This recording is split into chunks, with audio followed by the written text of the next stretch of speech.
Good morning everyone, मैं हूं शिल्पा दास और 5 पैसा में आपका बहुत बहुत स्वागत है। तो आइए देखते हैं कि आज मार्केट कैसा रहेगा। सबसे पहले बात करते हैं निफ्टी और बैंक निफ्टी आउटलुक की। निफ्टी को अराउंड 18,400 का सपोर्ट मिल रहा है और 18,550 रेजिस्टेंस का काम करेगा। बैंक निफ्टी को अराउंड 39,500 का सपोर्ट मिल रहा है, वहीं 39,950 रेजिस्टेंस का काम करेगा। आइए देखते हैं 5 momentum stocks for the day. Cash delivery की बात करें तो आप इसे होल्ड कर सकते हैं 7 से 10 दिनों के लिए।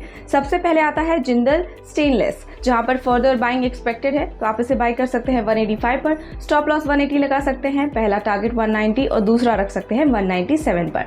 उसके बाद आता है आरती इंडस्ट्रीज, जहां पर पॉजिटिव मोमेंटम नजर आ रहा है, तो आप इसे बाय कर सकते हैं 1157 पर। स्टॉप लॉस 1125 पर, पहला टारगेट 1200 और दूसरा रख सकते हैं 1270 पर। फिर आता है CESC लिमिटेड, जहां पर पॉजिटिव चार्ट नजर आ रहा है, तो आप इसे बाय कर सकते हैं 98 पर। स्टॉप लॉस 95 पर लगा सकते हैं, पहला टारगेट 102 और दूसरा रख सकते हैं 106 पर।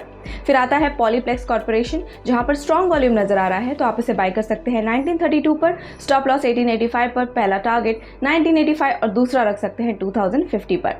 इसके बाद है KEI इंडस्ट्रीज, जहां पर रिकवरी ऑन कार्ड्स है, तो आप इसे बाय कर सकते हैं 998 पर। स्टॉप लॉस 973 लगा सकते हैं, पहला टारगेट 1030 और दूसरा रख सकते हैं 1075 पर। आइए देखते हैं कॉल्स जो हमने आपको रिकमेंड किए थे उनका परफॉर्मेंस कैसा रहा। HUL 8.4% ऊपर गया, टच बोर्ड टारगेट्स। लक्ष्मी मैग 4.8% टाइम्स ऊपर गया, टच बोर्ड टारगेट्स। IRCTC 21% ऊपर गया इन 2 डेज। वहीं CNBK 9% ऊपर गया इन 3 डेज, टच बोर्ड टारगेट्स। साथ ही डिक्सन 10.6% ऊपर गया इन 5 डेज। आइए देखते हैं स्टॉक इन न्यूज। इसमें HUL, नेस्ले इंडिया और ACC के सितंबर 2021 क्वार्टर एक्सपेक्टेशंस के बारे में बात करेंगे। सबसे पहले HUL के एक्सपेक्टेशन अगर हम देखें तो रेवेन्यूज 11% ऊपर एक्सपेक्ट किया जा रहा है compare to last quarter.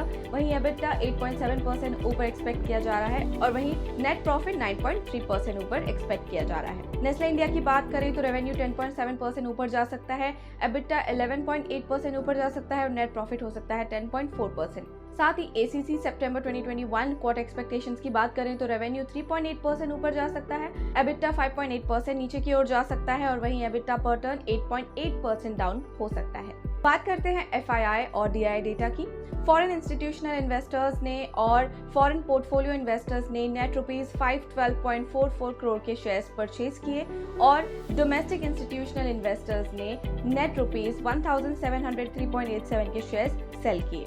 Morning update में फिलहाल इतना ही। अगर आपके कोई सवाल या सजेशन है तो आप हमें कमेंट सेक्शन में जरूर बता सकते हैं। साथ ही शाम को हम फिर से मिलेंगे क्लोजिंग अपडेट के साथ। तब तक बने रहिए हमारे चैनल 5 पैसा के साथ और इसे सब्सक्राइब करना बिल्कुल मत भूलिए। Stay tuned.